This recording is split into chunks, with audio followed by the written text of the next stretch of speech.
this whole idea of inventory and awareness. So tomorrow is Usher Syndrome Awareness Day, and there are so many things that we could raise awareness on, and a lot of times we don't participate unless it really hits home. And I do feel really compelled to participate in this one because it hits home so much. And raising awareness can have so much power, because the more people know about something that affects so many people, the more there is opportunity for change to happen, right?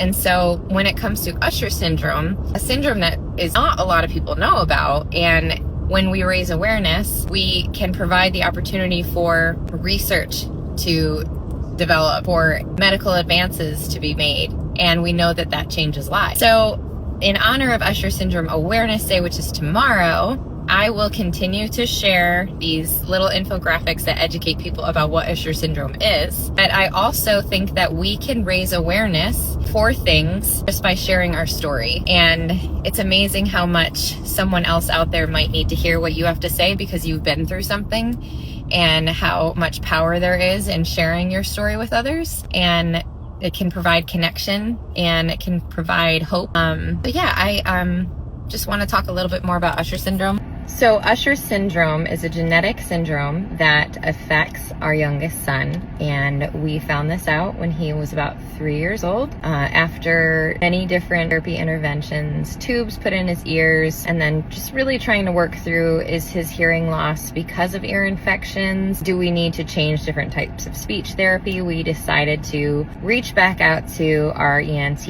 We have the most amazing audiologist who supported me when I said I think we need to retest his hearing, potentially even go for a sedated ABR. And sure enough, she put him in the booth, tested his hearing, and found that he had bilateral sensorineural hearing loss in both ears, and he was going to need hearing aids. He did get those hearing aids, and very quickly we pursued genetic testing to find out what was the cause of his hearing loss, because a lot of syndromes with hearing loss involved have other factors as well. And we were getting ready for a big move and wanted to make sure we knew as much as possible about what Jackson was going through. So we got those genetic testing results back, and it found out that he had a genetic syndrome called Usher syndrome, and he has type 2, which is the cause of his hearing loss and will be the cause of his vision in the future. So type 2 vision impairment comes in the way of retina pigmentosa, and it can happen by his teens. Late adolescence, he could experience peripheral vision loss. There is pinhole vision, and there is blindness as well, but each individual kind of has a different story and a different experience.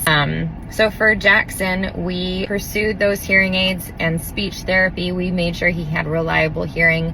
We did use some sign language. We watched development bust through the roof. We were so excited to see him. And if you have ever seen his video of his first time wearing his hearing aids, you can see the look on his face. And his adherence to wearing those hearing aids as a toddler was significant, which showed how much he needed that reliable sound. But his hearing loss continued to decline as part of his Usher syndrome type 2.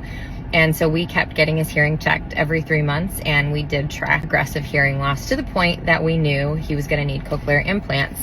And that was our decision for him, also knowing that vision was going to be impacted, that we wanted to have reliable sound, especially since he was born hearing. Some Usher syndrome people are born with hearing loss at birth, and that was not Jackson's.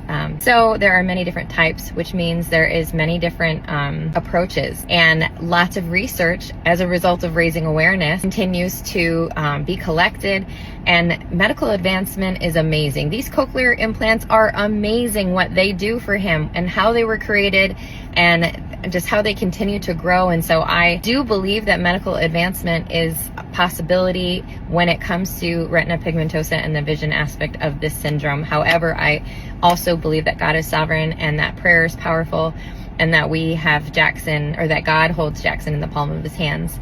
But we are very passionate about sharing about Usher syndrome, so I'm going to continue to share these graphics, because you never know who learns about it and how it might impact their life. Just knowing that Usher syndrome exists, that person needs to know that that is a syndrome, and that that could be the cause of the hearing loss. Or maybe that person could be so motivated to help support raising awareness and research development. Or maybe that person has the brain that could say, what could we do for medical advancements in this area?